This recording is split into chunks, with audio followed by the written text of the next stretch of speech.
तो खबर क्या है, चलिए आपको बताते हैं। खबर ये है दरअसल कि ईरान हमले पर अमेरिका का पहला बयान सामने आ गया है।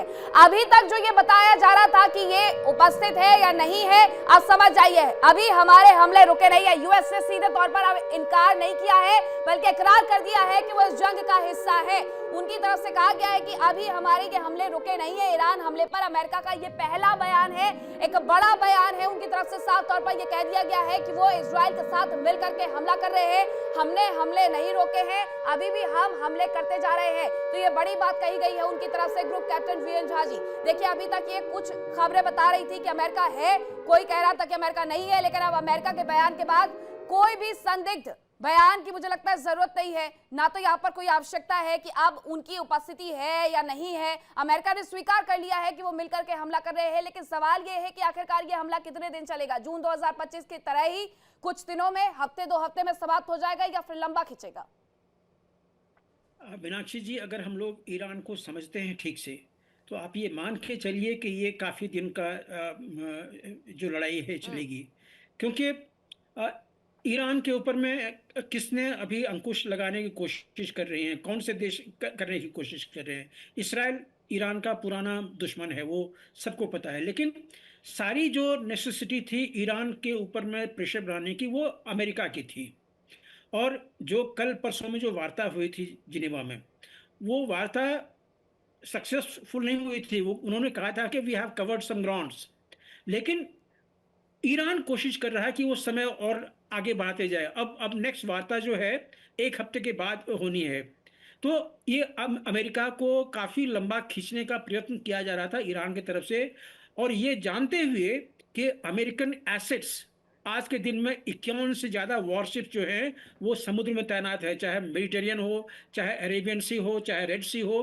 तो उनको इसके लिए कॉस्ट पे करनी पड़ रही है। बिल्कुल। तो ग्रुप कैप्टन, जब आप ये तमाम बातें कह रहे हैं तब एक और बयान आ गया है। भी अमेरिका से बयान आ रहा था, अब अमेरिकी राष्ट्रपति का बयान आ गया। उनकी तरफ से क्या कुछ कहा गया है वो जरा मैं दर्शकों को दिखा देती हूँ, उसके बाद आपका एक बार फिर से रुक करती हूँ।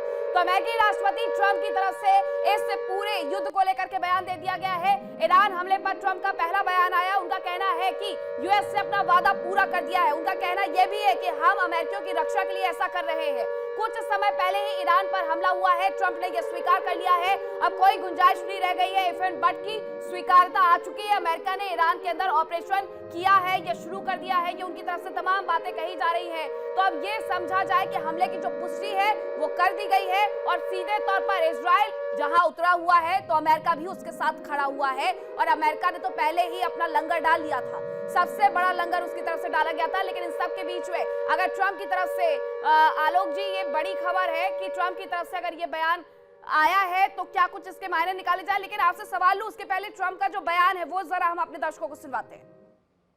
A short time ago, the United States military began major combat operations in Iran. Our objective is to defend the American people by eliminating imminent threats from the Iranian regime, a vicious group of very hard, terrible people. Its menacing activities directly endanger the United States, our troops, our bases overseas, and our allies throughout the world.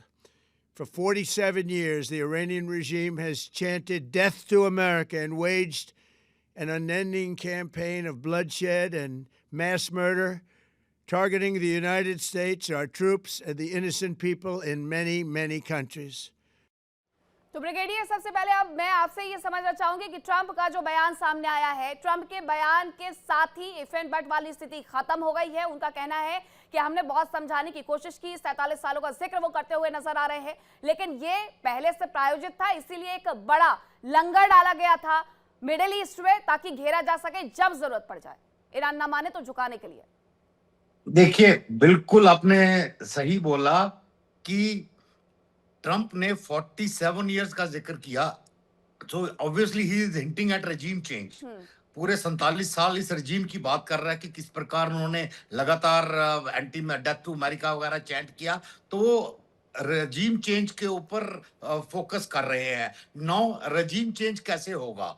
अभी ठीक है, drones आए, missiles आई हैं, and I am sure थोड़ी देर में आपको F-22, F-35 आने शुरू हो जाएंगे, फिर F-16 भी आएंगे पीछे, जब उनका एयर डिफेंस पूरा डिग्रेड हो जाएगा।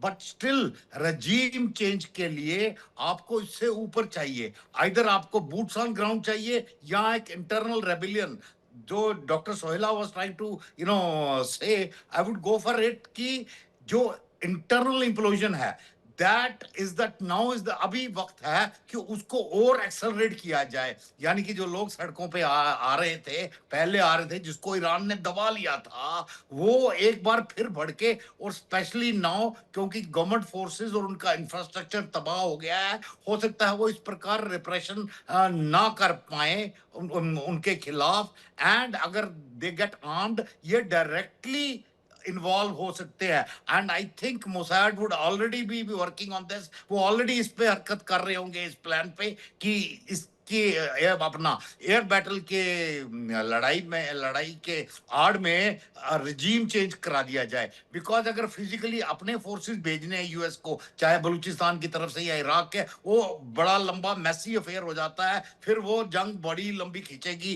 एंड वो street to street fighting, I am sure America उसके अंदर नहीं घुसना चाहेगा, एंड इसीलिए वो एक सस्टेन्ड एयर कैंपेन और अब देखिए इसके एक साथ खबर और साथ आ रही है इंटरनल सर रेबिलियन। दामोदर जी, इस दौरान एक खबर यह है कि पूरी सेना के बराबर तबाही मचाने वाला यूएसएस अब्राहम लिंकन, उससे यह पूरा हमला किया गया है। यूएसएस अब्राहम लिंकन तो बहुत दिनों से अरब सागर में डेरा डाल करके बैठा हुआ था, अब इसका इस्तेमाल कर ही लिया गया, यानी कि अमेरिका की तरफ से। दामोदर जी अनम्यूट ईरान को करिए। कॉर्नर हाँ। करने की पूरी तैयारी की गई थी, कॉर्डन ऑफ किया गया था पूरी तरह से, और बातचीत के साथ साथ ट्रंप ने अपनी जो सैन्य रणनीति थी उसको रोका नहीं था, कभी भी नहीं रोका, और उन्होंने सैन्य तैयारियों को जारी रखा था। ईरान को भी इस बात का अंदेशा था, ऐसी खबरें थी कि ईरान अपनी जो स्ट्रेटेजिक एसेट्स है उनको बराबर उनको सेफ जोन पे लेके जाने की कोशिश कर रहे हैं, उनको उनकी सेफ्टी या उनको जो सेफ्टी से रखना है, या जिस तरह से उनके ऊपर कई सारे ऐसे फुटेज आ रहे थे कि माउंटेन्स के ऊपर उनके जो एक्सेस है उनको ब्लॉक किया जा रहा है, जो भी हो, लेकिन अमेरिका की बराबर इन पे नजर थी। और ये कहना कि अभी एक हफ्ते बाद जो वार्ता है, हो सकता है ये स्ट्राइक इसलिए की गई कि ईरान को उस पर झुकाया जा सके, ईरान को अपनी शर्तें मनवाई जा सके। अब्राहम लिंकन से हुआ या इजराइल से हुआ या जो भी मिडिल ईस्ट में अमेरिका के जो भी असेट्स हैं या जहां पर भी उनके बेस हैं वहां से उन्होंने अटैक किया, ये तो अभी कहना थोड़ी जल्दबाजी होगी, लेकिन थोड़ी देर बाद अगर ये एस्केलेट होता है तो निश्चित तौर से सब परिस्थितियां क्लियर होंगी।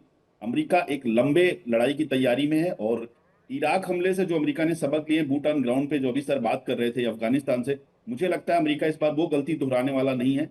नो कॉन्टैक्ट वॉरफेयर में जाएगा, मिसाइल्स और फाइटर्स का यूज होगा। मुझे नहीं लगता कि इन्फेंट्री या कुछ ऐसा भी ऑन ग्राउंड बैटल चलने वाला है कुछ समय पे, थोड़े दिनों में हो सकता है ईरान घुसों पे।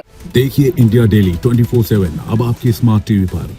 इंडिया डेली मौजूद है सभी डिजिटल प्लेटफॉर्म पर लाइव और लगातार। इंडिया डेली 24/7 हर दिन राष्ट्र को समर्पित।